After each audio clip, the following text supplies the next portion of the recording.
গর্ভাবস্থায় safe safe বলতে এখানে তো আমরা বলি না।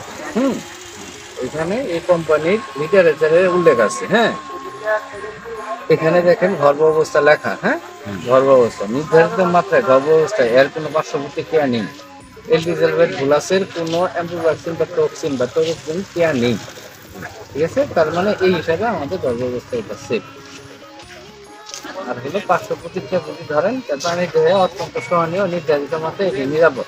ঠিক আছে, হয়তো বলছি কিভাবে, মানে এখানে যে বলছে নির্ধারিত মাত্রা মানে ওজন হিসাবে 76 কেজি থেকে 150 কেজি ওজনের জন্য 2টি, আর 41 কেজি ওজন থেকে 75 কেজি ওজনের জন্য 1টি। তাহলে আমরা 75 কেজিটাই ধরি বা 40 কেজিটাই ধরি, 41 কেজিটাই ধরি, তাহলে আমাদের গরু যদি 160 কেজি হয় তাহলে আমরা 60টা প্লাস কাজ হবে। ঠিক আছে,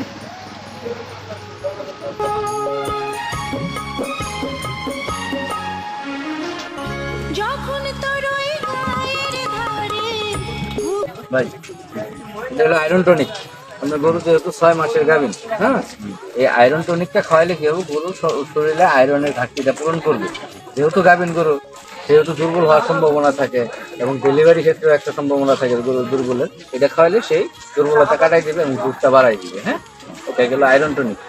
যেহেতু শীতকাল পড়তেছে, জিঙ্ক, কারণ শীতকালের মধ্যে গরুর লোম ঝরবে, তাই না, এবং গরু পানি কম খাইতে যাবে।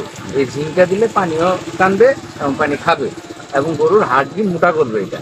ঠিক আছে, সবচেয়ে ইম্পর্টেন্ট জিনিস হলো এই এটিকেলটা হচ্ছে ক্যালসিয়াম। এটা সরাসরি রক্তের সাথে মিশাবে, মানে আপনার ওয়েস্ট হবে না। এই যেমন আমরা ক্যালসিয়াম খাওয়াইলাম, গরু পায়খানা করলো, ওই পায়খানার সাথে অর্ধেক ক্যালসিয়াম বাড়াই যায়। হ্যাঁ, কিন্তু এটা সরাসরি রক্তের সাথে মিশ্রিত হবে, এটা একটু ওয়েস্ট হবে না। এটা খাওয়া নিলে হচ্ছে সুদের পরিমাণের উপর নির্ভর করে এটা খাওয়া। ঠিক আছে।